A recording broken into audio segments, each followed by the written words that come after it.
The desert doesn't wake like the world, you know. It doesn't stretch, or yawn, or rise gently with the sun. It erupts. Before your thoughts have time to form, light tears through the seams of your sleeping hut, ripping the night's stillness to shreds. The reed walls glow gold and white, flickering under the sun's early lash. There are no curtains. There is no door. There's only brightness, dry and violent, pressing against your eyelids as if to say, rise or be roasted where you lie. Your name is Kasar. You are a scribe's apprentice in the lower quarter of Arenem, a city ancient even in its own time, nestled in the bend of the river Attar. You know each crack in the walls, each chip in the cobblestone. A woman 3 doors down sweeps sand from her threshold with a bundle of reeds. It's a battle she'll lose by midday. Still, she hums a hymn to the goddess Teferu as she works one of the old songs, the kind your grandmother used to sing before the heat took her. The scribe master, a man named Arenem, sits there on a low stool with his knees wrapped in cloth. His eyes are milky with age, his fingers yellow with ink. He doesn't look up as you arrive. You live in a hut so small you can touch all 4 walls without rising to your knees. Inventory scrolls from the Temple of Fire. Their jars have names now. See that you write them without spelling death into the ink. Not the sweet, clean smell of water, but the thick, fermented breath of a body that's too old and too full of secrets. The ink smells of crushed beetles and bitter ash. You whisper a small prayer to the god of the alphabet, one of the minor ones, often ignored. You steal a moment to look toward the temple road. You've never walked it, never seen the gods carved into its gate. You have 1 clay cup in your satchel and a few bitter berries wrapped in cloth. That's your lunch. You chew slowly. 1 berry is rotten, but you eat it anyway. Only the pure may enter, and you are many things: dusty, hungry, uncertain, but not pure. Her voice rises over the noise, cutting through the market's chaos with eerie clarity. Her eyes are shut. She sings of gods and numbers, and how many times the sun must fall before a soul can rise. No one stops her. No one joins in. She sings alone. Then you begin. Somewhere, a dog barks once, and again. The sound is swallowed by the heat. The river Attar snakes through Arenem like a spine, lined with boats, shrines, and the bodies of creatures who died before the priest's bell rang. Each name etched into the clay, a little less of your sweat wasted. You wipe it away, but the name is ruined. You'll have to start again. The sun climbs. Shadows shrink. The sounds of Arenem thicken with industry. A funeral passes nearby, a reed boat carried on shoulders, a dead wrapped in linen, accompanied by weeping flutists who don't stop to breathe. You pause your writing and watch them vanish into a cloud of dust, heading toward the necropolis. It is sacred. It is putrid. It is everything. The roof is a lattice of woven palm and broken clay tiles, patched by your own anxious hands during the last sandstorm. You sidestep a child chasing a runaway chicken. The child is barefoot. The chicken is winning. It smells like everything in this city: river water, smoke, and dried sweat. You tie the belt, pull your hood up not to protect against the sun, but the wind, which carries stinging dust and the occasional fly with a vendetta. As you step out of the hut, the light hits you square in the eyes. You flinch. The city greets you the way it always does. Not like a mother welcoming her child, but like a taskmaster raising a whip. 1 corner collapsed last night. You'd fix it now, but there's already sweat on your neck, and you haven't even moved. The mat beneath you is made of bundled straw, filled with small things that wriggle when you shift your weight. You don't name them. Naming gives power, and you already feel weak. The sheet over you, once white linen, is now the color of old teeth. It clings to your skin, offering no comfort against the early heat. Somewhere in the hut, a lizard scampers across the wall. You envy it, how it moves, how it survives, how it doesn't seem to notice the air boiling like stew around you. You rise, slowly, regretfully. Your back protests with every vertebra. Your knees crack like old papyrus. You are 17. You feel 70. The city around you hasn't quite stirred yet, but the air is full of the sounds of beginnings. Clay pots clinking against well stones, women whispering prayers, men coughing dust from their lungs. Outside, barefooted figures drift like ghosts, already swathed in the loose robes of labor. Akhet does not wait for you. It never has. Your tunic, folded in the corner, is damp even before you put it on. The street is narrow, pressed between mud brick homes that lean against each other like tired siblings. You walk downhill, toward the scent of the river. As you approach the eastern banks, the soundscape shifts. The clanging of bronze fishhooks, the shouts of merchants, the wheeze of oxen pulling carts, loaded with baskets of dates, rushes, and broken pottery. Your job, if it can be called that, waits beneath a faded awning near the papyrus market. You're late, he says, though you're early. He always says this. It's tradition. I had a dream, you lie. Keep it. Dreams are expensive. He gestures toward a stack of clay tablets, already warmed by the morning. We're transcribing today. You nod and sit cross-legged in the dirt, pulling your stylus from its pouch. Each stroke is an act of survival. You wonder, not for the first time, if death is quieter than this life. Arenem dozes behind you, head slumped, mouth open. A shout breaks your thought.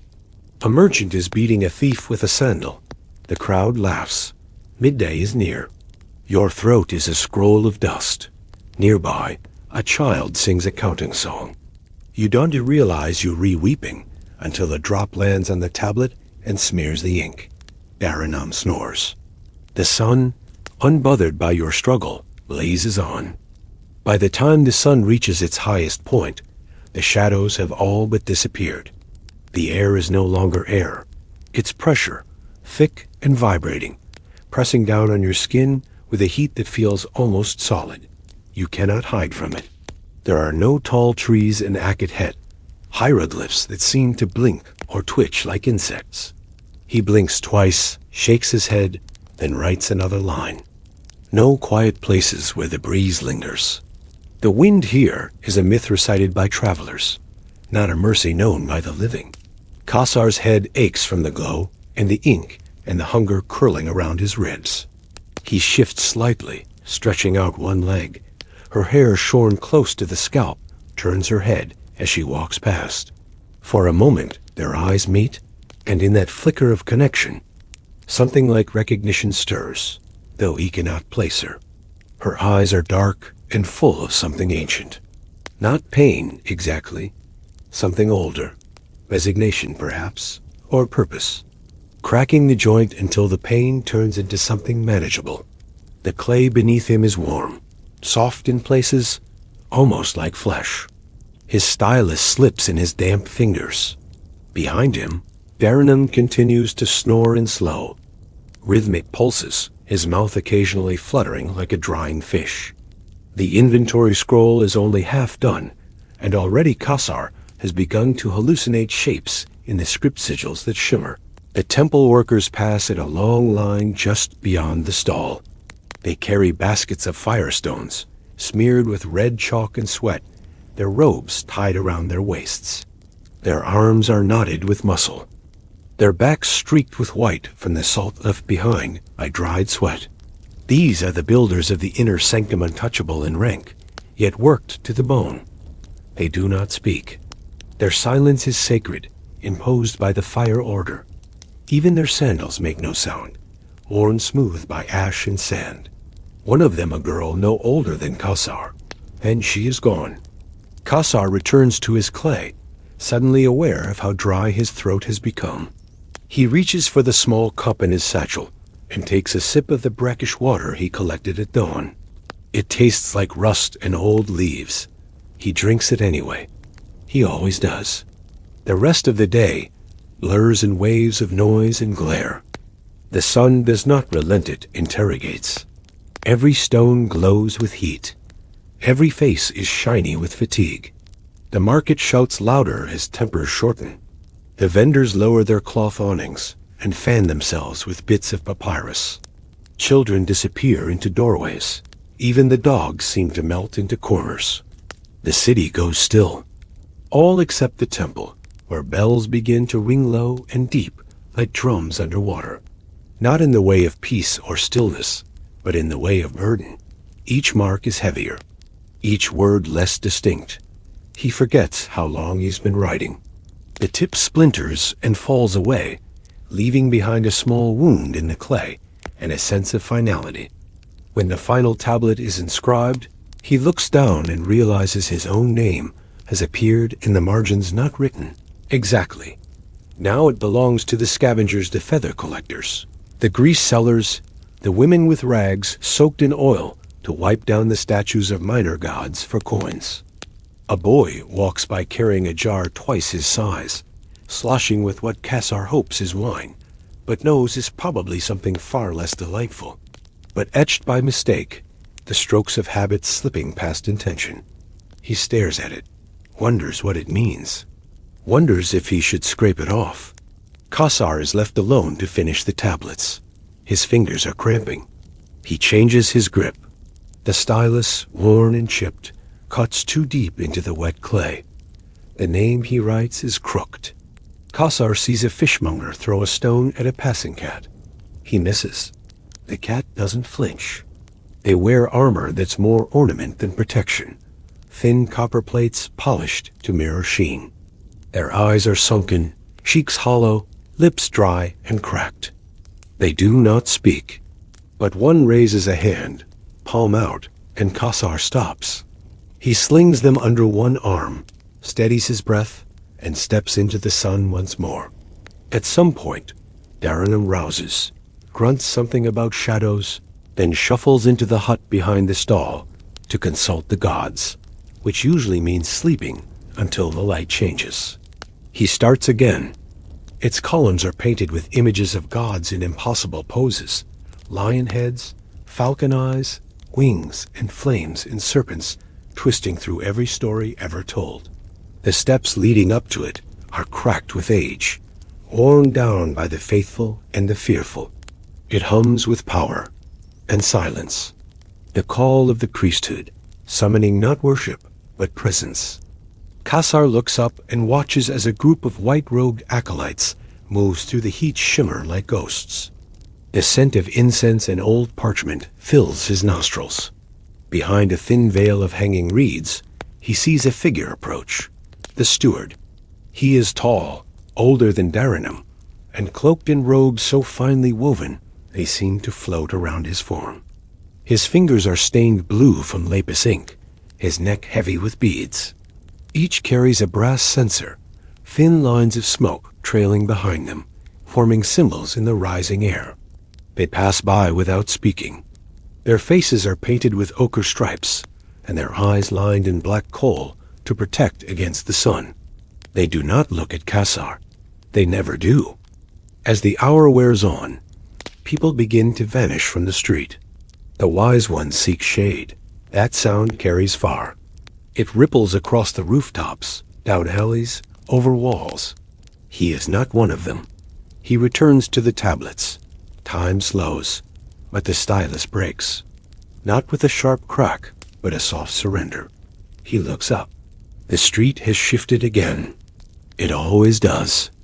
He blinks against it, then begins the walk back down the slope toward the lower quarter. He feels lighter, though not relieved.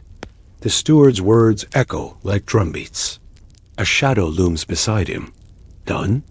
Asks Arenem reappeared, reeking of incense and fatigue. Kasar nods. Good. Take them to the temple steward. He pauses. And don't speak to the guards. They're fasting and meaner than usual. Kasar stands, joints stiff, arms aching. He lifts the clay tablets, still damp, and wraps them in a linen square. The temple looms across the plaza, tall and narrow like a spear thrust into the sky. As Kasar approaches, The guards at the gate stiffen. "I carry records," he says quietly, "for the steward, from Scribe Master Arenem." The guard nods once and steps aside. He passes into the shade of the outer vestibule. It's darker than expected, cooler too, and the sudden contrast makes him shiver. "Ah," the steward says. "The apprentice, Kasar, is it not?" "Yes, master. You carry Arenem's work?" "I do." He takes the bundle and unwraps it slowly, examining each tablet with a precision that borders on reverence. When he finishes, he nods. "These are acceptable." Kasar doesn't know if that's praise. He bows his head anyway. "Tell your master the temple thanks him." "I will." As Kasar turns to leave, the steward's voice stops him. "You wrote these?" "I did, under direction." "You have a steady hand." A pause. "And a dangerous curiosity." Kasar freezes. "I saw your name," the steward continues, "scratched where it does not belong. Careless, but revealing." "I didn't mean—" "No," says the steward, "but meaning is seldom what matters. Intention is wind. Ink is stone." Kasar nods, slowly, unsure what to say. "Go now," the steward murmurs. "Before the next bell." Kasar bows again and retreats into the brightness. Outside, the sun seems even harsher after the cool of the temple. Ink is stone. Intention is wind. The weight of that truth settles between his shoulder blades, heavier than the tablets ever were. The slope from the temple to the lower quarter feels steeper than it did in the morning. Kasar descends slowly, sandals scuffing against stone, smoothed by generations of feet and fire. His limbs ache, but the pain is nothing new. A small note scratched on the post reads, "Gone to speak with the flame tongue. Lock the tablets." Kasar sighs and stoops to gather the extra styluses, the inkstones, the 2 cracked jars they always pretend are expensive when clients walk by. He stows them beneath the table, then sits on the stool, Arenem's stool, just for a moment, and closes his eyes. In Akhet Hetep, the body is never still long enough to forget itself. Each joint remembers. Each bruise retells its own quiet legend.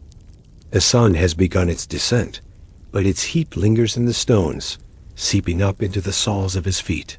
In the center, 2 men stand facing one another, one tall, robed in temple whites, the other bare-chested with scars across his arms, like branches of a dry river. Between them lies a spilled urn and a small trail of dark red fluid snaking down the stone path. His voice carries. He walks past the outer stalls of the spice lane, where old women sort crushed petals and cracked cardamom into small reed baskets. The smells are overwhelming, sweet and pungent, bitter and dry, clinging to his skin like invisible dust. A few slink back, unwilling to witness the rest. He's too tired to dodge the stray elbows and gossiping hands that reach out to pull him into conversations he does not want. So he nods politely, offers no words, and slips between them like smoke. By the time he returns to the scribe's stall, Arenem is gone.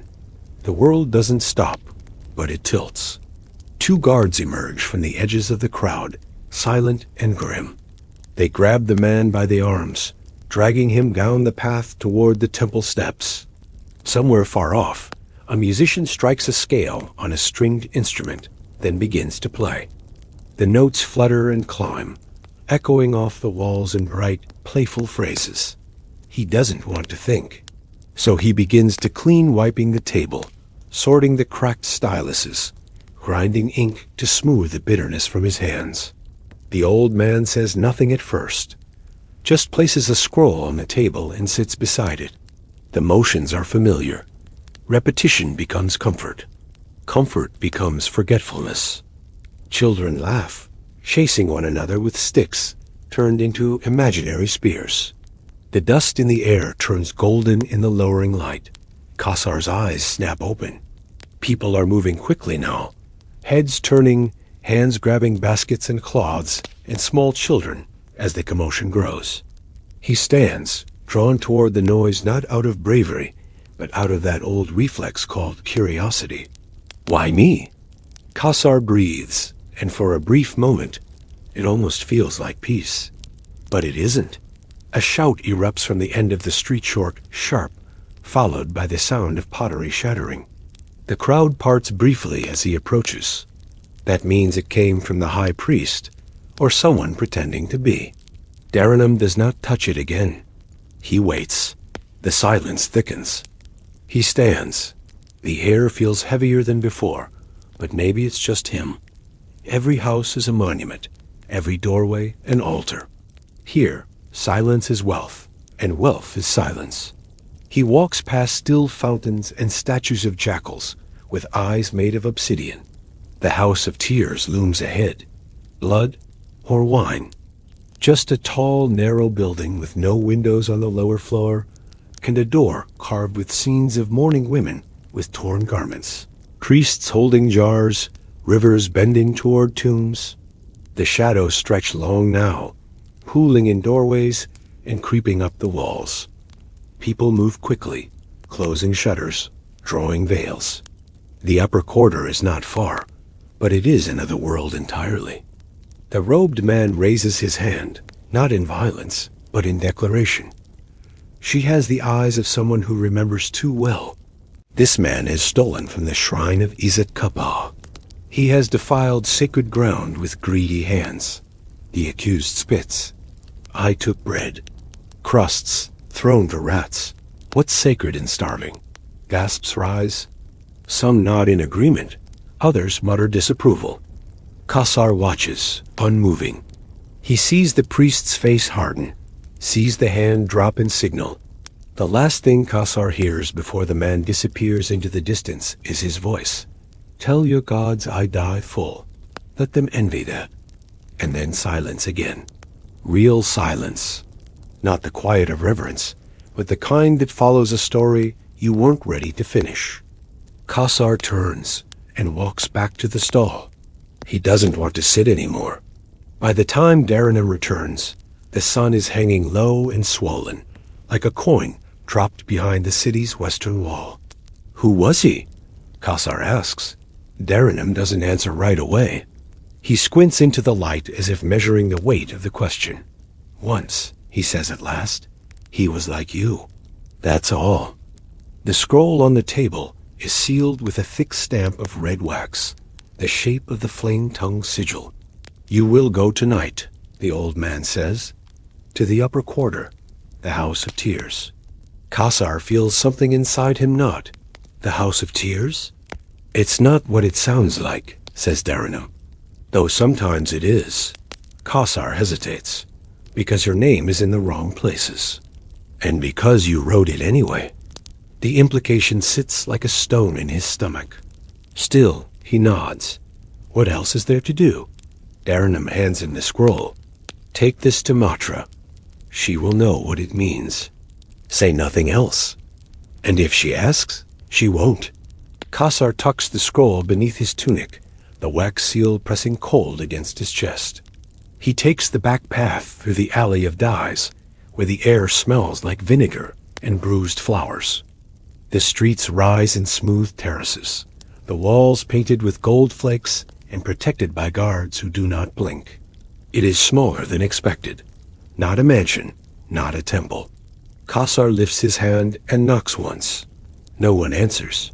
He waits. The city seems to hold its breath.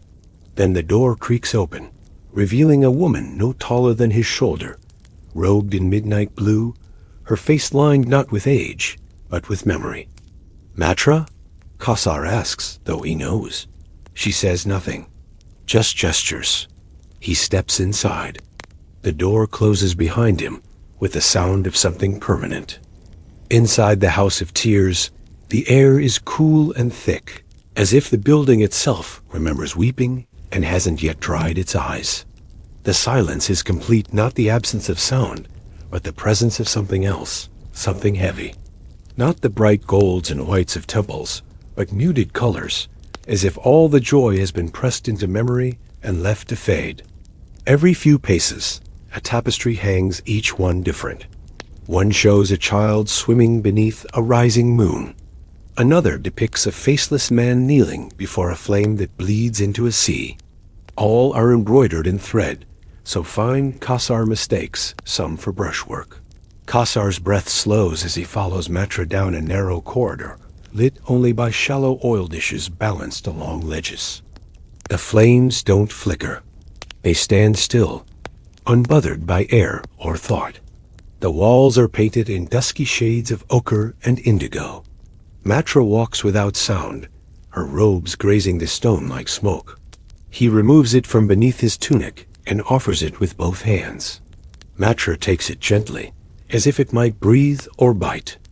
She holds it to her forehead, murmurs a word too soft to catch, then breaks the seal.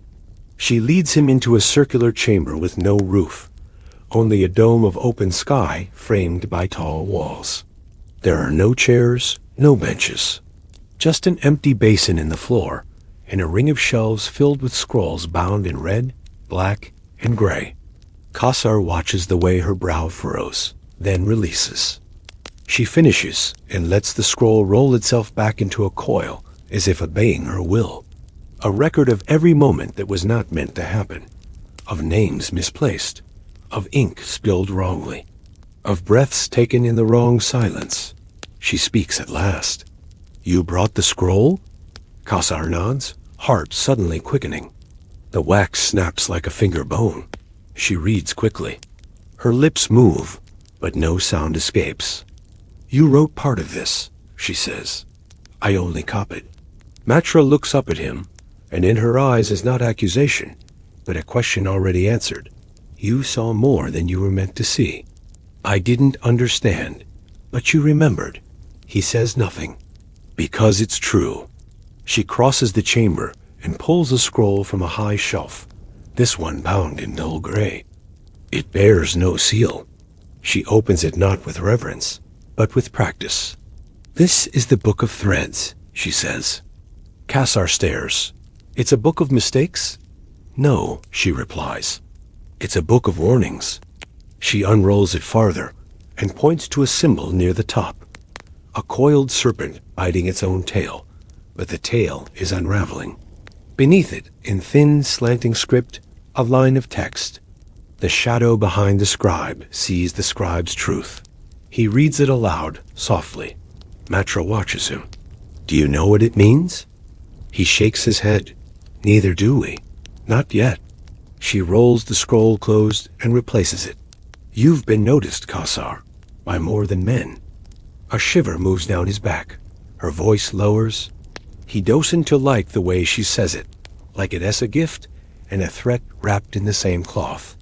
"I'm just a scribe's apprentice." Matra steps closer. He remembers the ruined name, etched by accident. Not since the flame tongue began to whisper into clay instead of fire. There are no just in Akhet, not anymore. Kasar's throat tightens. He remembers the steward's eyes, the weight of the temple, the man dragged away for stealing crusts. "What do you want from me?" Matra studies him for a long time and finally says, "It's not woven with images, but threads of deep color that shift subtly as he approaches. It feels alive. To see." Around him rise shapes like memory soft and vague, yet soaked in feeling. He sees a girl in white robes kneeling beside a cracked basin, her hands covered in ink. He sees Arenem younger, furious, tossing a burning stylus into the Nile. He sees a tower in the desert, surrounded by wind that doesn't move, watched by birds with no wings. She turns and gestures to the far wall, where a tapestry hangs unlike the others. "Touch it," she says. He hesitates, then lifts a hand and lays his fingers on the fabric. Instantly, the world blinks. To mistakes. To boys who write their own names where they should not. He's not in the chamber anymore. Not exactly. The room melts away into something not real, but not entirely imagined. And then he sees himself older, standing in a hall of mirrors, holding a scroll that glows with blue fire. He gasps and pulls his hand back. The tapestry quiets. Matra is watching. It shows what may be. not what must. A man waits there, robed in ash gray, his face masked in gold. He turns as they enter. The deeper they go, the cooler it becomes, until the air feels almost wet. The torches here burn with a greenish flame. Kasar swallows hard. Why show me? Because the gods no longer listen to priests. They listen to accidents. Silence. Then she says, "You have two choices. Return to Arenem and live as you did, or stay and learn what your name truly means." He wants to run. He wants to say no. But something deeper than fear is stirring in him. A sense of motion, of being pulled. He says nothing. Matra nods, then follow. His hand trembles. She moves through a hidden passage behind the scroll wall, and he trails after her into a long stairwell that spirals downward. At the base of the stairs, a doorway opens into a vault of stone, filled with artifacts. Broken idols, jars sealed with wax, bones painted with symbols, scrolls so ancient they crumble even as they sit untouched. This is the scribe, Petra says. The man tilts his head. So young. And old enough, she replies. Kasar stands still, uncertain. The man gestures. Come. In the center of the chamber is a wide, shallow basin filled with black water. No reflection stirs in it. You will place your hand in the ink, the man says. What is it? Not ink. Kasar steps forward slowly. He reaches, touches the surface, and the water pulls him in. Not his body, his mind, his breath, his memories. The chamber vanishes, and Kasar begins to see. The black water consumes thought before it touches flesh. It is not cold. It is not wet. It is not anything that belongs to the waking world. When Kasar dips his fingers into the basin, he doesn't feel temperature or resistance. Instead, he feels recognition, as if the liquid has been waiting for him, whispering through the ages, naming him long before he ever thought to name himself. There is no sensation of falling, only shifting, like being turned inside out in complete silence. A woman with no mouth, screaming through her hands. A tower crumbling in reverse, bricks leaping back into place, cursed wind flowing upward. Matra kneels beside him, a hand gently on his shoulder. The gold-masked man stands still as stone, arms folded, waiting. A single eye in the dark, watching not with malice, but with expectation. Then, a city of flame beneath a skyless dome. Scrolls that write themselves in bleeding light. Kasar gasps and jerks back. He's on the floor of the chamber, breath ragged, heart galloping like a trapped animal. Kasar tries to speak, fails. Matra answers the unspoken tremor in his eyes. The water shows what lies beneath the name. The name shows what lies beyond the veil. He pushes himself upright. The ink has stained his fingertips black. No matter how much he rubs them against his tunic, it doesn't fade. What was that place? He breathes. You've seen them before, on the tapestry, in the water, in the spaces between your dreams. 1,000 stories, all unwritten, the masked man replies. Some true, some not yet, all watching you. Kasar's mouth is dry. Matra remains beside Kasar, watching as he examines the slate. The symbols pulse as if aware of being studied. When the ink calls again, you'll be ready. Why me? They shimmer faintly, as if resisting translation. He hands it to Kasar. You asked that before, Matra says softly. But now you've seen. There are no accidents, only unread pages. The black stain has begun to spread ever so slightly, threading up his palm in fine, branching lines like veins made of script. They emerge into a small chamber at the back of the House of Tears. There is a bed here, low and simple, with soft linen draped over palm fiber. A jug of water sits on a stool beside it. A window, tiny and high, lets in a beam of fading light. He does not flinch. The masked man moves to a small alcove in the wall and returns with a square of slate etched with symbols. Kasar doesn't he recognize? This is your first test, he says. A passage from the scroll of fractured tongues. Decipher it, not just the words. The meaning. Kasar stares at the slate. His vision swims. The symbols twist gently as if flexing. I don't know these marks. Not yet, says Matra. But you will. Dreams don't teach grammar. Matra smiles, not cruelly. Don't they? The gold-masked man disappears through another passage, robes vanishing like mist. A line of dust drifts lazily through the beam of light above him. His mind feels too full to sleep, and yet his eyes begin to close. You must rest, she says. Kasar looks at his fingers. The sky is black and gold, stitched with stars too bright to be real.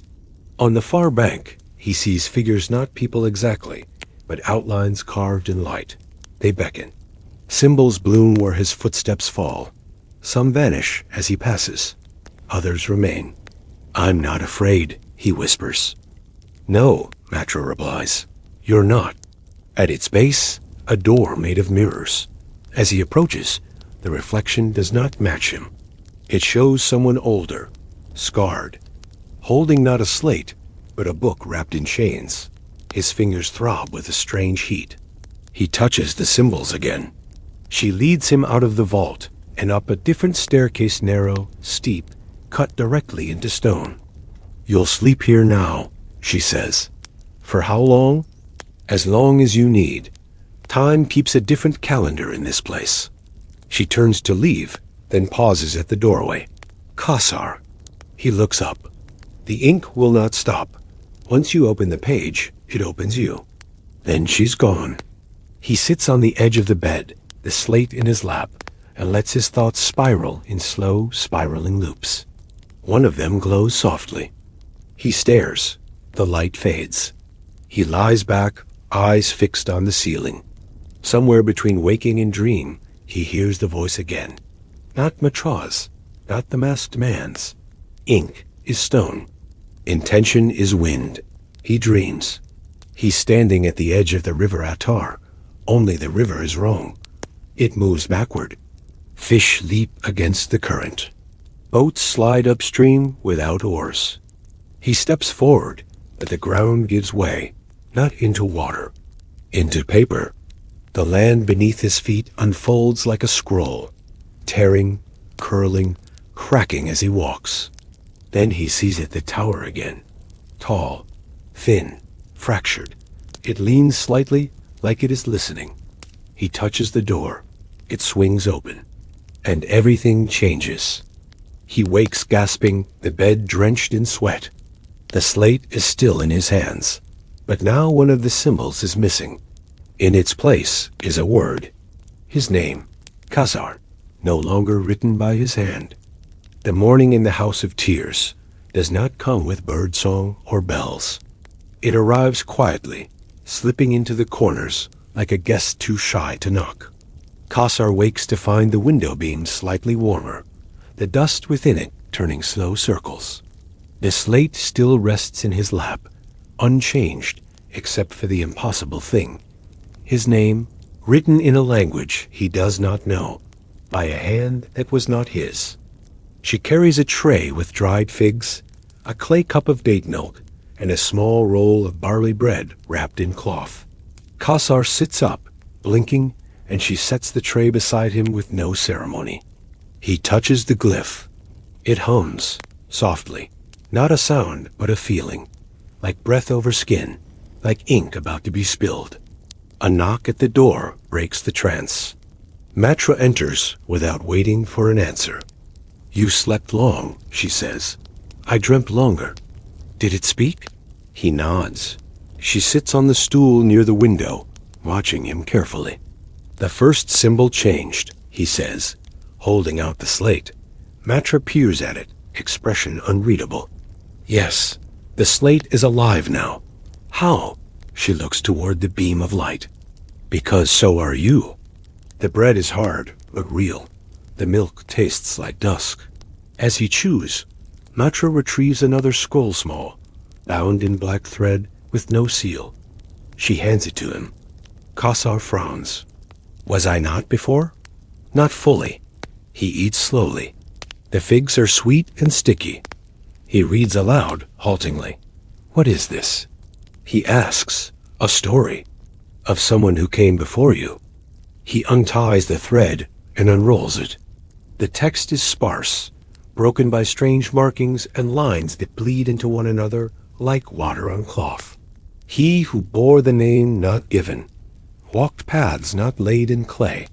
Ink ran backward where he stepped, and gods forgot what they were. Kasar looks up. Is this prophecy? History, Matra replies, if there's a difference. He reads further. In the place where names unwind, he spoke a word without sound. The tower bowed to him, and the scroll wept blood. Kasar feels cold despite the warmth creeping into the chamber. The tower again, Matra nods.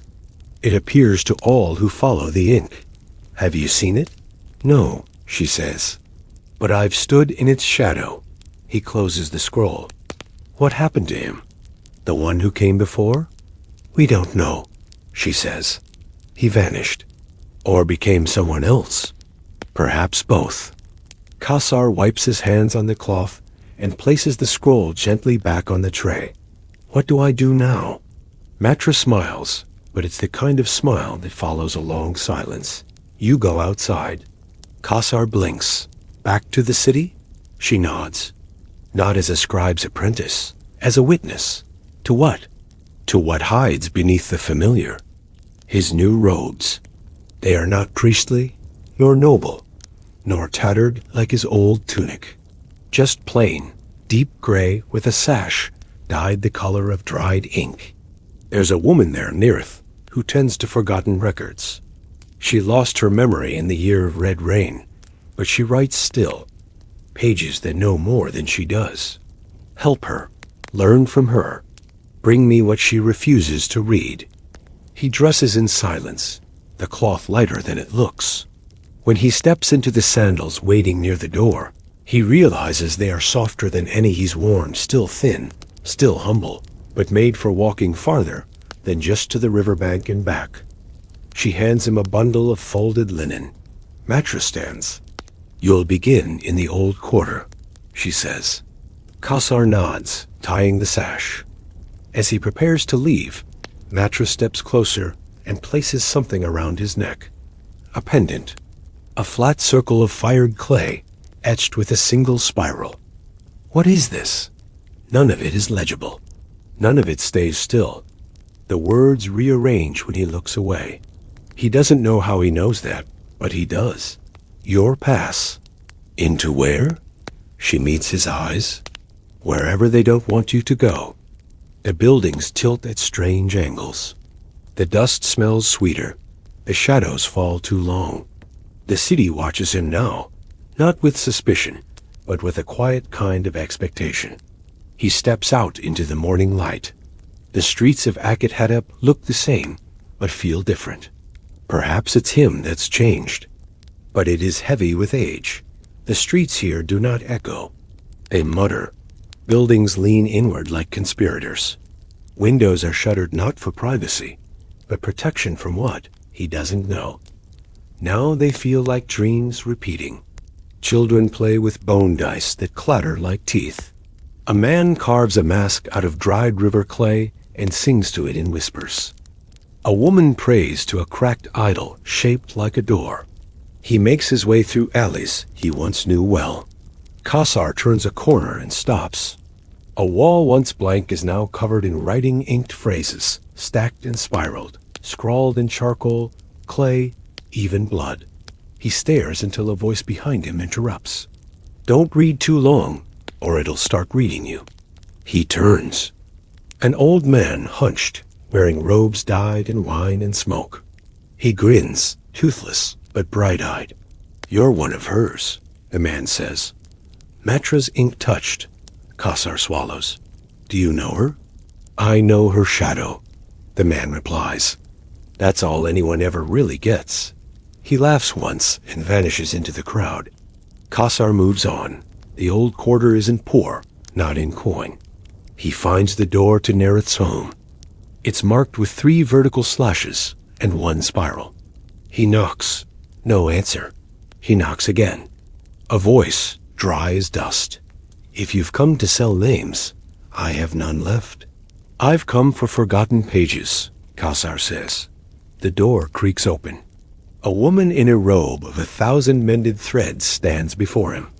Her eyes are mismatched, one blue, one cloudy white.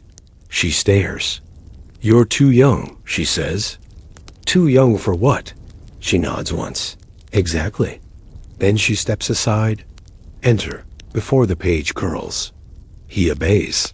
The door closes behind him. Nereth's home is not a home in the way most know the word. It is a tomb of pages, a cathedral of ink.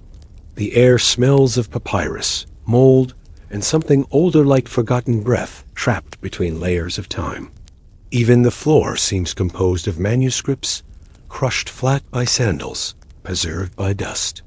Scrolls line every surface, floors, walls, rafters.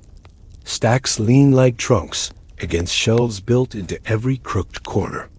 Some rolls are bound in copper wire, others sealed with wax sigils half-melted and unrecognizable.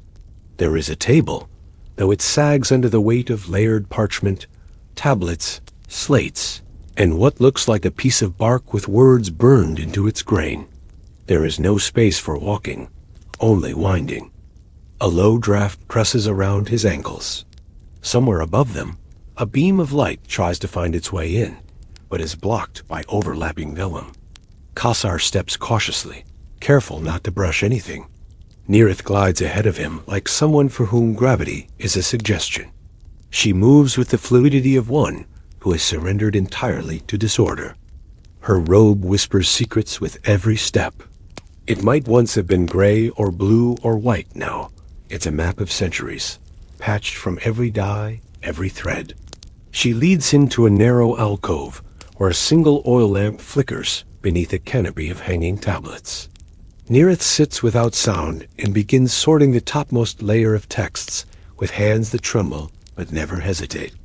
On it, lines of text curve and tangle like roots, written in multiple scripts, none of which he fully understands.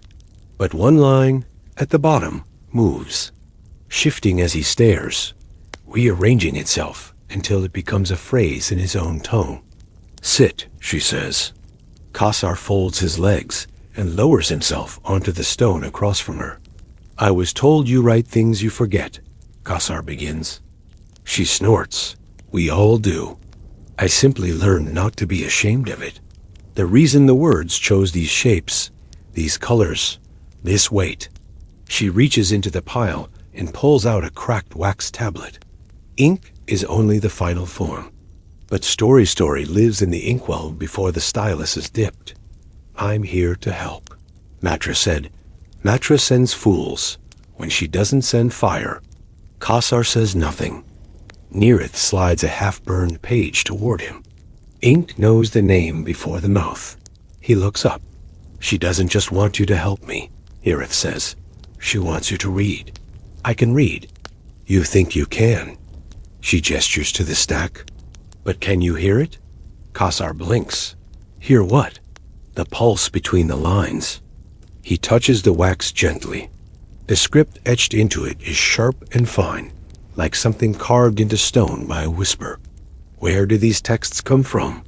It's the saddest expression he's seen. Nereth smiles. Some are left under my door. Some arrive in dreams. Some I write without knowing. Kasar lifts the tablet. His fingers twitch. A flash behind his eyes like firelight flickering against wet stone. The words shudder. He drops the tablet. Nereth catches it in midair. Her movements defy her age, her frame. You're beginning to bleed, she murmurs, not unkindly. I don't understand, Kasar whispers. You do. You're just afraid that you do. Inside is a name, scrawled again and again in different shapes, languages, sizes. She places the tablet aside and hands him a different object, a square of parchment folded 6 times, edges worn to fray. He unfolds it, his name, Kasar, Kasar, Kasir, Kasar. and in one corner, the glyph from the slate, the one that replaced the symbol. "Who wrote this?" he asks. "You did." "No, I've never." Eventually, they reach a round chamber at the back of the structure, one that breathes warmer, softer. The walls here are smooth and covered in silk banners, all blank. At the center is a pool not of ink, not of water, but a milky liquid that glows faintly from within. "You will." The room spins slightly, or perhaps the text moves beneath his hands. A breeze stirs a corner of the scrolls. Nerith stands. It does not reflect what is, but what the ink remembers. "Come," she says. "There's something you must see." They move through the winding halls, through shelves that press in like a forest of brittle wood. "This is the pool of remembrance," Nerith says. She kneels beside it, dips her fingers in. The liquid swirls, forms an image. A man stands on a mountaintop, holding a scroll that burns without flame. Behind him, a city crumbles. He does not look back. Kasar swallows.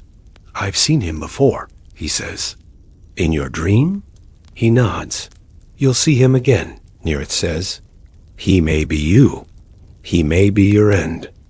Like a stylus on parchment, over and over and over again. The image fades. She gestures to the pool. "Place your hand inside. Say nothing. Just ... listen." Kasar kneels. His fingers tremble. He touches the surface. There is no vision. Only sound. Scratching. Endless scratching. And beneath it, words. From within, she draws out a scroll wrapped in black silk, bound in 3 threads, red, gray, and gold. "You are the unwritten ink. You are the glyph before thought. You are the name that must not echo. Matra will prepare the room. The scroll must be read beneath flame and breath, not dust." He gasps, pulls back. The liquid clings to his skin briefly before vanishing. Nerith nods slowly. "You're ready to read the ash scroll." Kasar's breath catches. "I've heard of it. Everyone has, but no one remembers it." She walks to a sealed compartment and unlocks it with a key hidden beneath her sash. The air in the room tightens.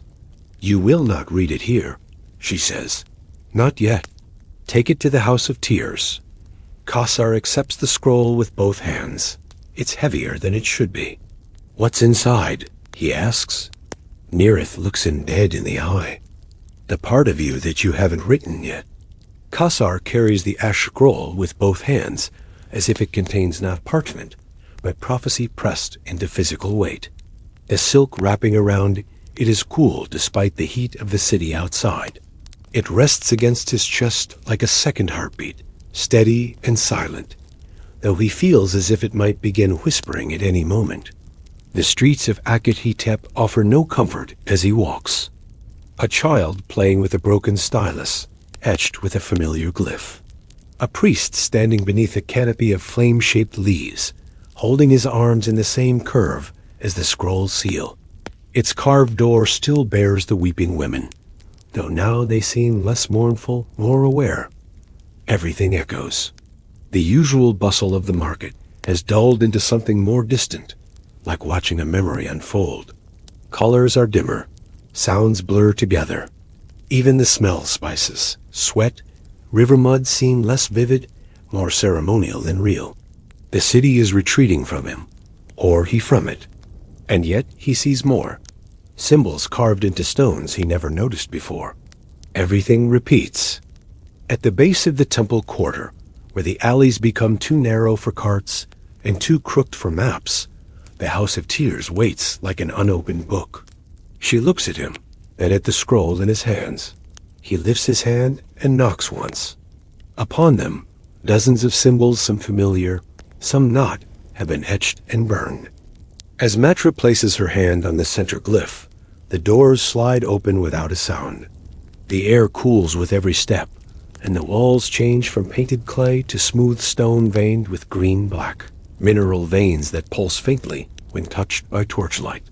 The walls are carved with lines of script so shallow they can only be seen from certain angles.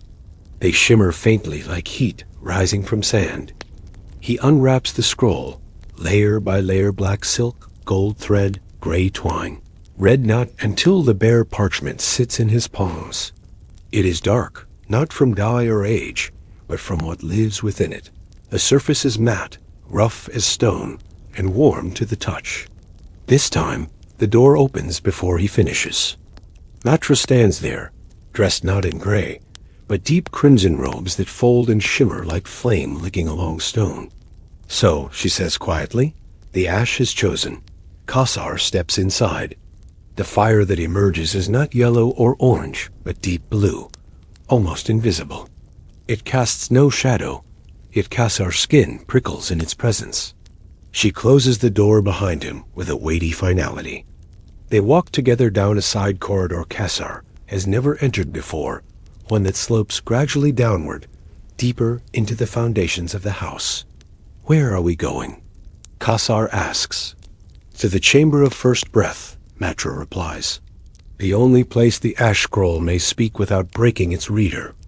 Words blossom across the surface, not written in ink, but scorched into the parchment, as though made by fire given language. He tries not to read into that too deeply. They reach a threshold framed by bronze doors. The chamber beyond is round, smooth, and bare, except for a single brazier in the center and a low platform made of obsidian. Matra steps aside. Place it on the table, then stand back. Kasar obeys, moving carefully to the obsidian slab. He sets it down. Matra lights the brazier with a small flame kindled from the sleeve of her robe. Now, Matra says, you will read. Kasar steps forward. The moment he touches the edge of the scroll, it unfurls itself, not quickly, not violently, but with a deliberate grace, as if it were awakening, not unrolling. He reads. Before the first word was spoken, the name was breathed. Before the first fire, the scroll was ash, and from ash, memory. The letters shift. He continues. The city of Akhet stands upon 7 forgotten names. One of them is yours. Not the one given, the one buried. He hears something behind the words. A rhythm, a pulse. The fire hisses. In the chamber beneath the city, the first breath waits. It was not exhaled. It was taken. His hands tremble, but he does not stop. They are the foundations of Akhet. The city was built atop them, literally and otherwise. Each name holds a key, not a thing, but a truth. Without them, the chamber cannot be opened. There is a tower that does not rise. There is a scroll that cannot be burned. There is a name that cannot be forgotten. You are all 3. The scroll stops, or perhaps pauses. Kasar's breath is ragged. The letters still smoke. He steps back. Matra watches him. Do you understand now? She asks. Not all of it. You're not meant to. Not yet. Kasar looks at the scroll. It spoke to me. It recognized you, she says. You've begun to burn from the inside. He touches his chest. The pendant clay, spiral-shaped, has turned warm. The scroll speaks of a chamber, he murmurs. Beneath the city, Matra's eyes narrow. The chamber of breath. I have to go there. She nods slowly. Then you must find the 7. Kasar frowns. The 7? Names, she says. Not people. Not anymore. He swallows. Where do I find them? Some are hidden. Some are spoken daily without meaning. Some have never been said aloud. She crosses to the scroll, wraps it once more in silk, and places it back into the vault. I will help you find the first, she says. But only the first. Kasar nods. Why only one? Because after that, she says gently, you will be changed. He wants to ask what she means, but instead he says, where do we begin? She smiles, this time not sad, not tired, but with something almost like hope. We begin, she says, with the name that no longer remembers itself. And with that, she opens a hidden panel in the wall, revealing a staircase that spirals upward, not down-cut through stone, so pale it almost glows. As they ascend, the scroll behind them seems to sigh once more, and the ink within Kasar's blood begins to itch. The staircase spirals like the coil of a shell, long buried in sand, each step worn smooth by feet long vanished. Pale stone gives way to older layers, as they rise marble turning to granite to salt-veined rock that hums faintly beneath Kasar's feet. She says nothing as they climb. The silence is heavy, not oppressive, but expectant. But with lines of blank space, as though something once inscribed there has been carefully, deliberately erased. Matra presses her palm against the door and whispers. Kasar's breath grows shallower, not from exertion, but anticipation. His fingers still hum with the heat of the ash scroll's words. Inside his chest, the pendant pulses gently, keeping time with something older than his heartbeat. The glow is not from any torch, yet the walls shine with a quiet, mill-colored light, as though memory itself is seeping from the stone. It is small and round, with a single slab of unmarked stone in the center. Around the edges sit 7 clay jars, each sealed with a different colored wax red, gold, blue, ash gray, green, bone white, and black. Matra leads the way, her robes trailing behind her like a shadow that never quite touches the ground. At last, they reach a small landing and arched door, etched not with symbols, not a word. A sound, a breath drawn in reverse. The door opens. Beyond lies a chamber that feels more like a memory than a room. As he touches it, the jars around the room shiver. Their wax seals tremble. One of them, the one sealed in bone-like cracks.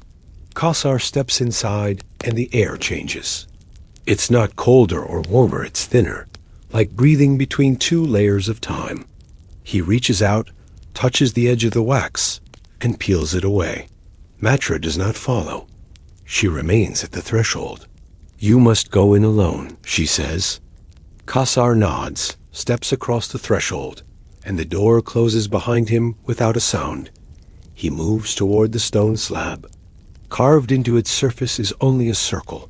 Inside the circle, nothing. No name, no symbol, no ink, just space. The name echoes not in the chamber, but in his mind, bouncing off memories that aren't his. He kneels before it, fingers tracing the smooth edge.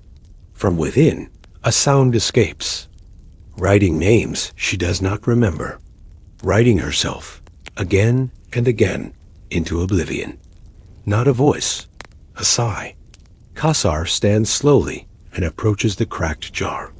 The lid is marked with a faint spiral similar to the pendant around his neck, but less complete, more chaotic. The name is fading, as if recognizing it gave it permission to leave. The lid lifts with no resistance. Inside, a roll of parchment rests atop black sand. He lifts it. A map begins to form not of roads or rivers, but of names. 7 paths, all spiraling inward toward a single word that is yet to be revealed. It uncoils like breath, returning to lungs. The ink is faint, but the name is clear. Serin. The scroll shudders in his hand. A girl, perhaps 17, sitting at a stone desk beside the river Attar. Ink-stained fingers. Eyes too tired for youth. He gasps. The memory vanishes. He looks again at the scroll. Serin? He repeats softly. The forgotten scribe. They are echoes. People who stepped too close to the ink. Some vanished. Some forgot. Some became something else. The moment he says it, the central slab glows. Lines of invisible ink rise like mist along the surface. Kasar stares. The name Serin moves along one path and settles at the first mark. Matra's voice gentle from behind the now open door. The first name has remembered itself. He turns. She steps inside. You felt her, didn't you? Its name was never spoken aloud, only carved, and then buried. Kasar nods. I saw her. She was ... like me. All of them were. Or will be. The 7 are not heroes, Kasar. He touches the map glowing on the stone. Can I follow them? No, Matra says. You gather them. Into you. The glowing lines begin to fade. You must carry the next name before the first dissolves, she continues, or the path will vanish. Where is the next? Matra leads him to the jars. The one sealed with ash-gray wax begins to breathe. Faint, like wind beneath a closed door. You'll find this one where fire weeps and stone sings, she says. Kasar frowns. The quarry? Matra nods. The deep one, beneath the city of hollow teeth. I've never heard of that place. Few have. It doesn't always appear. Kasar looks at the jar. What was this one called? Matra shakes her head. Kasar steadies himself. Then I'll find it. Matra lays her hand on his shoulder. Be swift. Be silent. And do not write anything down once you enter. The walls there, ... watch. He turns to go. As he leaves the chamber, the name Sarin vanishes from the scroll he still holds, but its weight remains. He steps out into the upper air once more, and Akhet-Hetep does not welcome him, it waits. The way to the deep quarry lies beyond Akhet-Het's southern edge, past the sand-hushed gardens and burial courtyards, past the fields where water wheels sigh and farmers whisper to the gods of broken harvests. The road is not marked on any tablet, and few speak of it aloud. Those who do tend to forget the telling, as if the city itself plucks the memory from their minds before it can root. Kasar walks under a sky the color of burnished bronze, the sun dulled by dust, the wind quiet as breath through cloth. His new sandals bite into the arches of his feet, but he does not stop. The scroll with the fading name of Sarin rests beneath his tunic, close to his heart. The ash-gray wax from the second jar clings to his fingers still, faintly sticky, a reminder of the next name waiting to be remembered. The terrain shifts gradually as he travels. Sand becomes chalk, and carved into altars, sarcophagi, and steps for temples that touch the clouds. But the veins ran deep, and deep things began to stir. The miners stopped carving. They began listening. Chalk gives way to stone that moans when stepped upon, each footfall answered by an echo too slow, too late, to be natural. Spiral paths descend along its inner walls, converging at a dark, silent pit at the center. Birds do not fly here.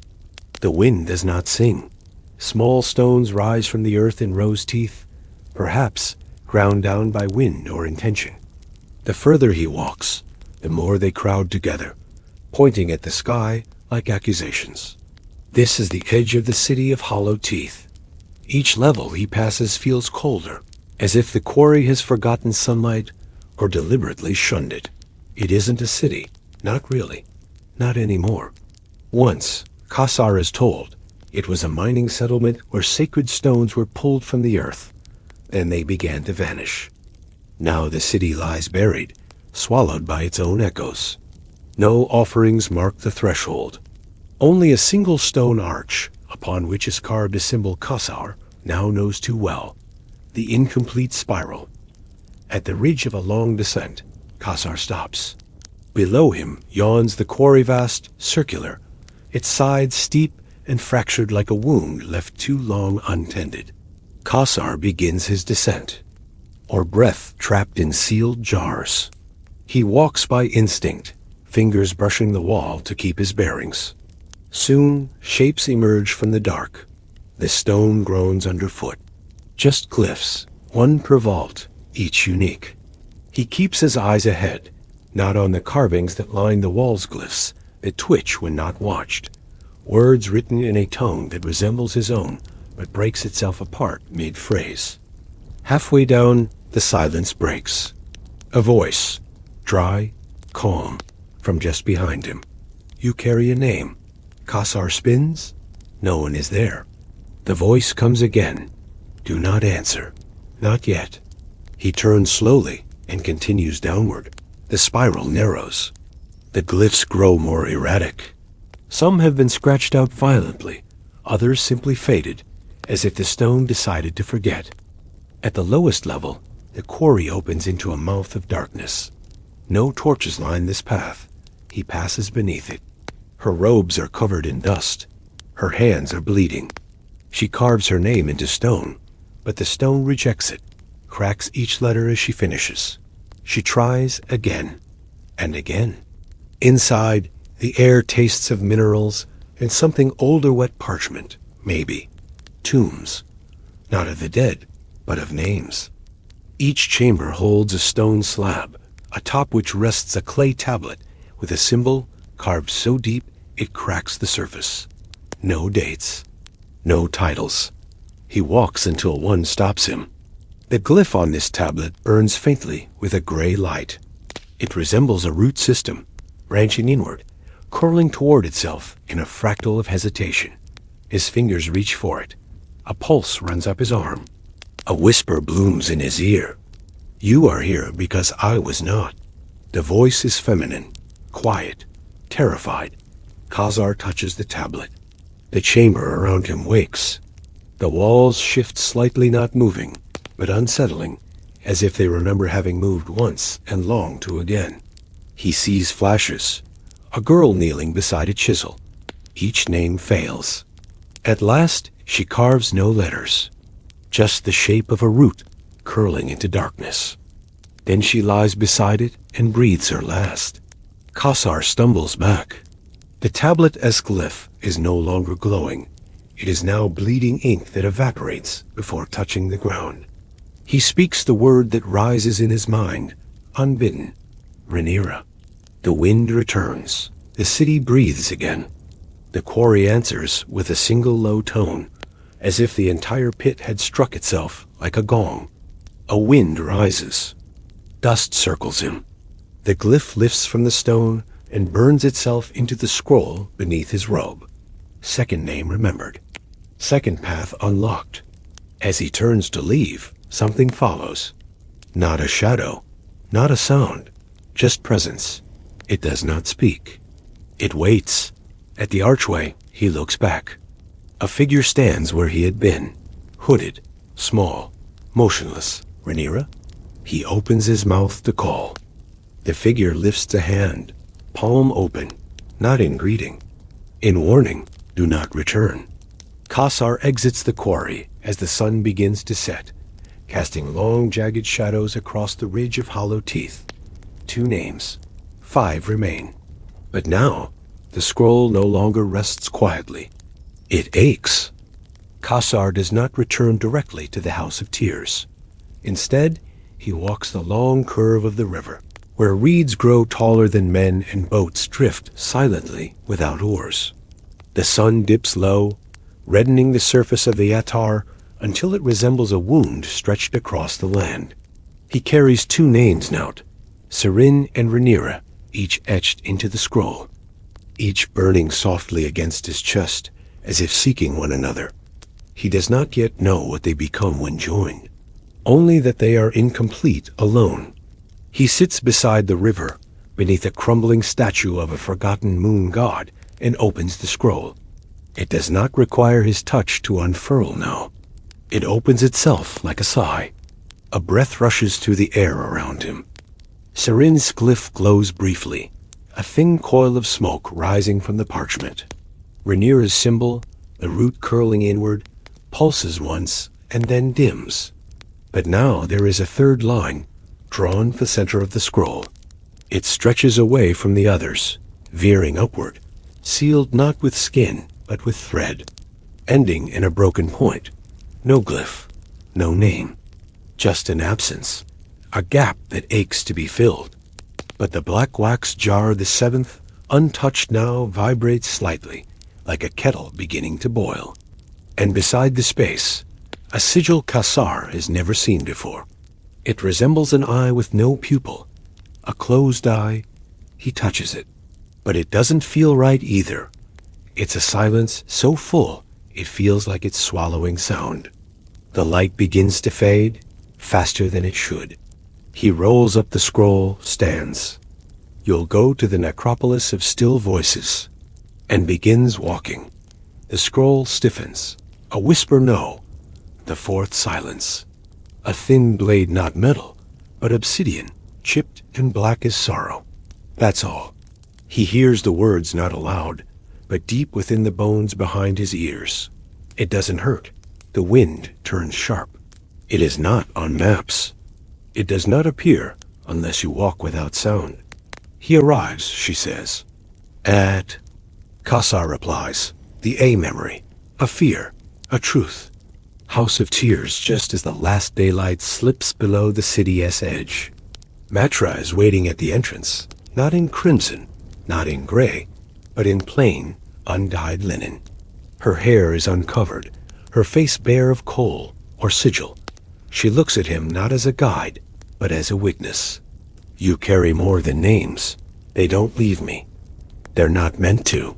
Each remembered name displaces something else. He doesn't respond. She leads him back into the chamber of the jars. The ash-gray wax jar now sits half open. The others remain sealed. Matra's eyes flick toward it. It knows, she murmurs. She turns back to him. You found the forgotten, the buried. Now you must find the erased. Kasar remembers the symbol on the scroll. The fourth silence. Matra nods. A name spoken once, then destroyed. Erased from record, tongue, dream. Not lost, but unmade. Where do I find a name that no longer exists? Where no names are spoken, she replies. He shivers. I've heard stories. No one returns. No one who forgets themselves, she corrects. She presses something into his hand. You may not need it, but if the silence speaks back, cut it. Kasar doesn't ask what it is. He simply nods. The necropolis lies beneath the western hills of Akhet, past the city of mourners and the field of pale light. And so he does. When Kasar wakes, there is no sky. The world around him is shaped from shades of gray and deep shadow, a muted chamber not built, but remembered a place that seems to exist only because it once did and has not yet been forgotten. He lies atop cold stone, bare but for the ink-marked robe clinging to him like memory. The air is still, but not empty. It waits, expectant. The symbol on his chest, the closed eye, no longer burns, but it presses, as if something within it is watching back. He sits up slowly. A single candle burns at the far end, small and without flicker, its flame shaped more like a tongue than a wick. The mirrors hum, faintly, in rhythm with his breath. The necropolis is gone. In its place, a hall lined with tall, arched mirrors, each covered in a veil of ash-colored fabric. Kasar walks the length of the hall. The veils do not stir. But as he passes each mirror, a whisper too faint to grasp follows him. Not from the shadows. From within the veils themselves. He stops before the last one. Its cloth is thinner, marked with a spiral made of symbols, glyphs he recognizes. The curve of T. Saren's name, the root of Renira, the thread from the fourth silence. Woven together now in a loop that doesn't close. He reaches for the veil, touches it. It disintegrates, falling into nothing without weight or motion. His reflection meets his gaze and smiles. And there, reflected in the mirror, himself, but older, sharper, robes darker. A scroll wound tightly in one hand, and in the other, a stylus shaped like a thorn. It speaks, though no sound reaches Kasar's ears. Instead, the words form behind his eyes. You are almost complete. Kasar swallows. Who are you? He asks aloud. It raises a hand. In it, the same stylus. But this one is broken, cracked lengthwise, leaking ink that trips upward. The reflection replies, I am the name that watched itself. I am the fifth of seven. Instead, the image leans out not glass, but liquid bending toward him, stylus first. Kasar reaches out and takes it. I am the one who wrote their own forgetting. The mirror shudders. Behind the reflection, something moves, not a shadow, but a second mirror image, pale and flickering. You will need both of us, the reflection says, to see the name behind the door. Kasar steps forward. The mirror ripples. He does not break through. It's real, cold, heavy, alive. The reflection retreats. The mirror darkens. Kasar turns. A wound pressed into the parchment, faintly steaming. The hall is gone. She speaks, gently. He stands in the house of tears once more. Matra is waiting. Her eyes widen at the sight of the stylus. The fifth has spoken, she murmurs. Kasar nods. I didn't hear a name. You weren't meant to, she replies. The fifth is the one who sees, and what is seen cannot always be named. He hands her the scroll.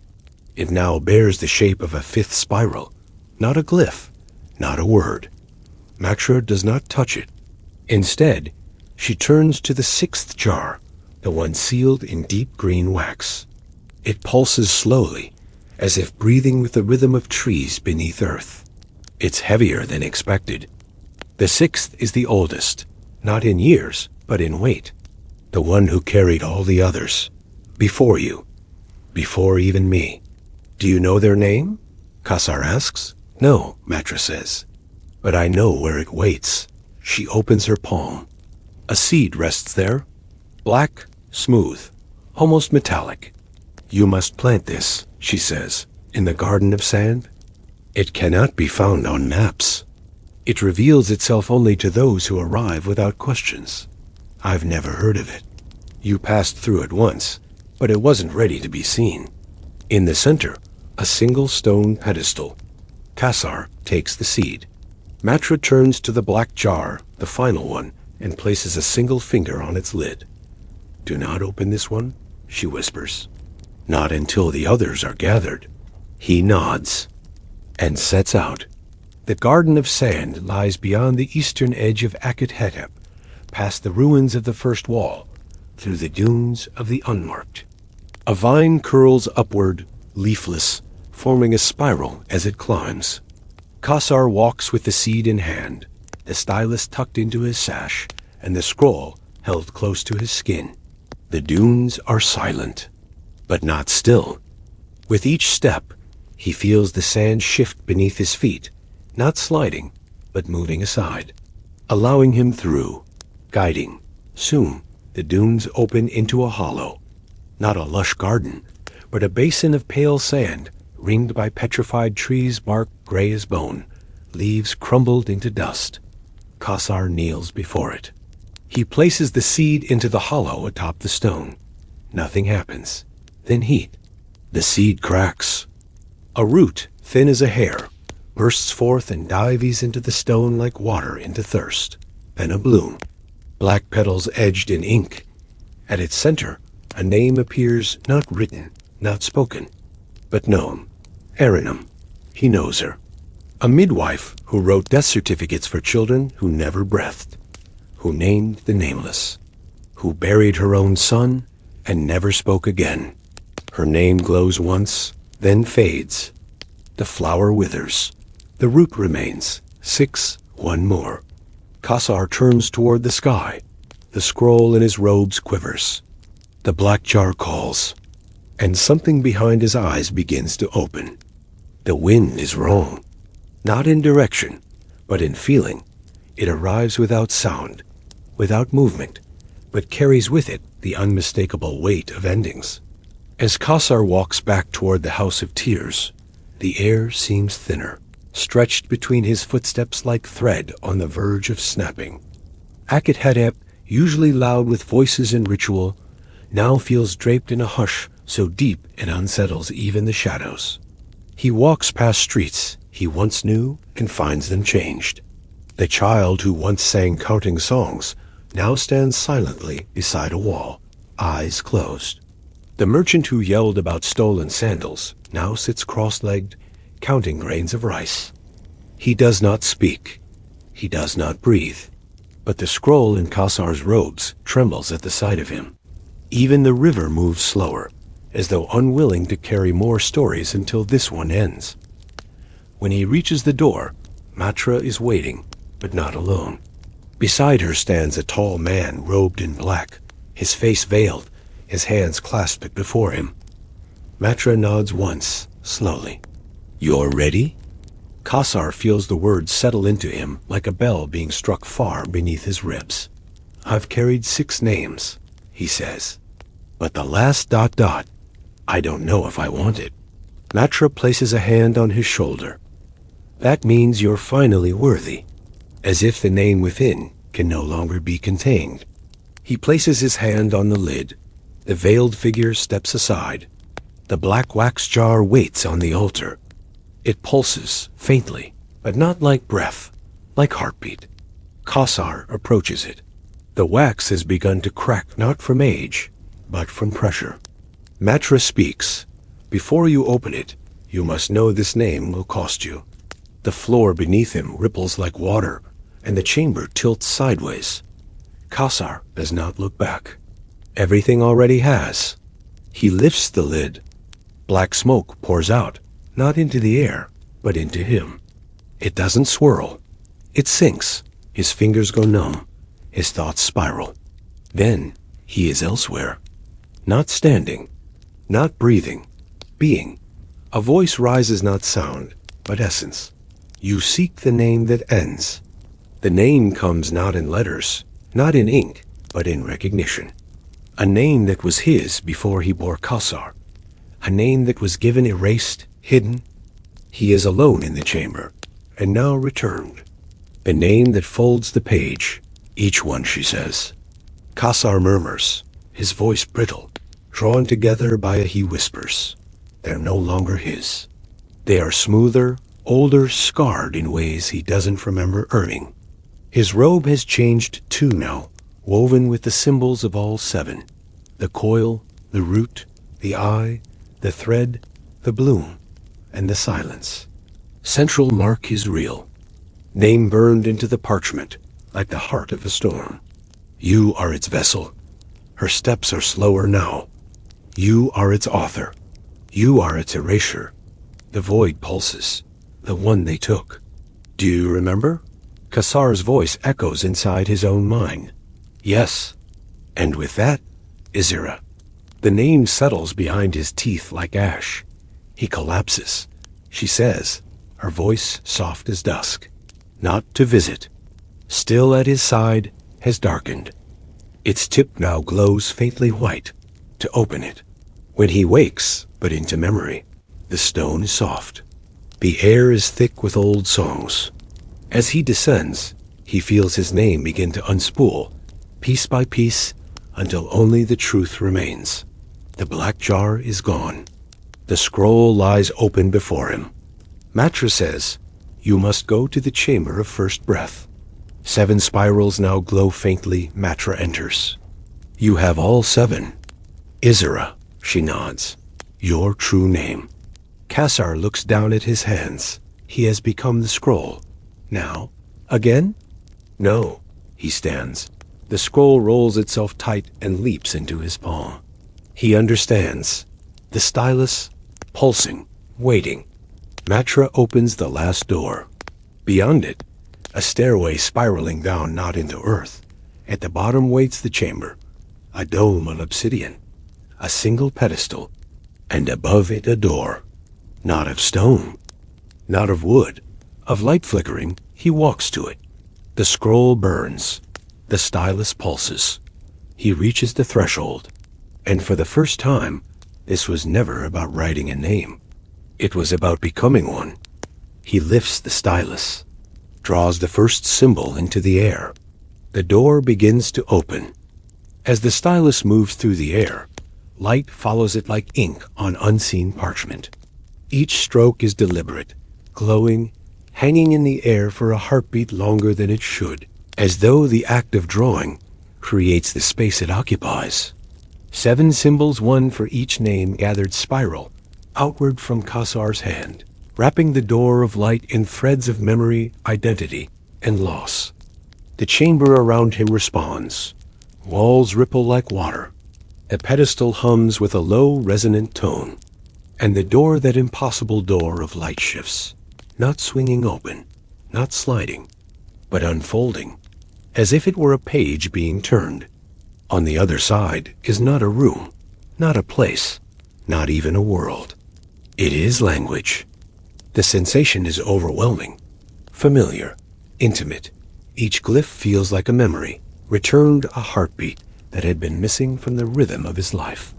Raw, endless, living, script spirals through the air in all directions. Glowing letters drifting past like dust motes, brushing against Kasar's skin and leaving warmth in their wake. He steps through the door and becomes part of the script. It does not consume him. It welcomes him. The scroll in his hand burns away into mist. The stylus melts into light. His name, Izira, rises from his mouth, not spoken, not whispered, but known. And it fills the space like a final note in a symphony paused too long. And then the voice returns. The same voice that met him in the ink, in the pool, in the mirror. But this time, it's not outside him. It is him. You are the seventh, the writer of endings, the one who remembers. Kasar floats, weightless among the words, and sees them now for what they truly are, lives, not just his. Each of them not only a name he carried, but a part of himself that had fractured and wandered through time, waiting to be gathered. Theirs, Serin, Renira, Arenem, the silent one, the erased, the seed-bearer. They drift toward him now, silhouettes made of script, glowing with the warmth of recognition. Their eyes meet his. None speak, none need to.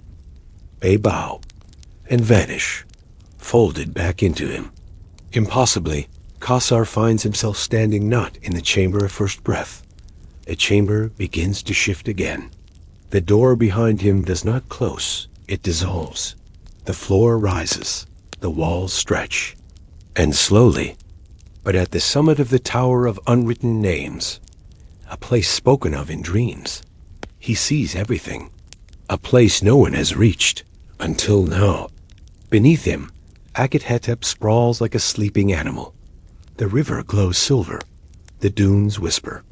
And from the heights, not just what is, no longer draped in mystery or age, but what was, she says, and what must be written. Maktra is there. Kasar replies, standing at the tower's edge, younger now. She turns to him with tears in her eyes. A letter appears. You found it, I became it, she nods. The story is ready. Kasar reaches out his hand. A new scroll forms blank, a new line. He does not need ink. He does not need stylus. A breeze lifts from the river and carries the scroll down into the city. He writes with his presence, with each breath, with each heartbeat, and at the top of the scroll, 3 words bloom like flowers. The name returns. He writes through night, through silence, once forgotten, now live in stories again, through wind and memory and light. And as the dawn breaks, at themselves, 1 copy becomes 7, 7 becomes 70. Soon, the children in the courtyards are reading pieces of it aloud. The old woman with no voice finds herself humming a line. The stone idol in the field tilts slightly, as if listening. And in the garden of sand, the root stirs. The names, and the people begin to remember not just the gods they worship or the temples they built, who they were, who they are. The tower fades, not in destruction, but in completion.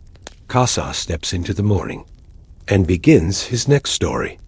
The city is no longer the same, not because the streets have changed or the buildings moved, but because the eyes of Akhet now watch differently, not with suspicion, not with fear, but with the weight of something remembered. Children chase birds through alleys again, but now they pause to draw spirals into the dust with sticks. Merchants still shout, but interspersed with sales pitches are fragments of the scroll phrases half sung, half recited, like prayers woven into price. The name Izira is never spoken. His robes are no longer gray. They shimmer slightly, not with color, but with memory, as if the cloth has learned to reflect what matters most to the one observing it. And yet, it is known. Kasar walks among them unnoticed, or perhaps unrecognizable, his face unchanged, but something beneath it altered, softened by fire, and sharpened by ash. He visits the redoubt where he once lived. It is still there. But now, someone else sleeps within another boy, curled under a sheet too thin for comfort, dreaming of a world too large for the weight of his hands. Kasar watches, does not enter, leaves a slip of parchment beside the door. A single glyph drawn on it, the coil of beginning, an invitation. The clay pendant he once wore now hangs above the door. The spiral at its center is complete. Then he returns to the House of Tears. It too is changed, no longer silent and shrouded. The outer wall now bears carvings of the 7 names, not in order, not in symmetry, but woven as they were meant to be. Inside, Matra stands in the chamber of jars. Only one remains, empty, open, unsealed. The black jar. She looks at him and smiles, genuine, warm, unburdened. "You wrote it," she says. From within, he draws a new scroll blank. Beside it, a reed stylus freshly cut. The ink waits in a clay pot, still swirling with the faint shimmer of root and river and silence. "I lived it," Kasar replies. "And now? Now I teach it." He walks past her and opens a drawer beneath the altar. He sets the scroll down and begins. In the beginning, there were no names, only echoes waiting to be remembered. He pauses. Outside, the bells of the temple chime not to signal prayer, but storytelling hour. He continues. The city called itself Akadhetep, but the city was never a place. It was a scroll waiting to be read. And in the margins of that scroll walked a boy. A knock at the door. It stands open now, a library with no roof, its walls built from breath and ink and longing. He opens it. A young girl stands there, clutching a broken stylus. "I heard there are stories here," she says. "There are," Kasar replies. "Come in." She enters, sits beside him. Together they write. Far above, in the space between dusk and starlight, the tower of unwritten names glimmers faintly, no longer hidden, no longer waiting. Every so often, a wind rises from its peak. It carries words. They settle like pollen across the world. In the west, a scribe awakens from a dream with a glyph on her tongue. In the east, a mute sculptor finds his chisel carving symbols no one taught him. In the north, a soldier kneels to sharpen his blade and discovers a name etched into its hilt. In the south, a child scribbles spirals into the sand, not knowing why, only that they must. The ink has spread. The story continues. And somewhere, in a place between endings and beginnings, a door opens again, not to be entered, but to be read.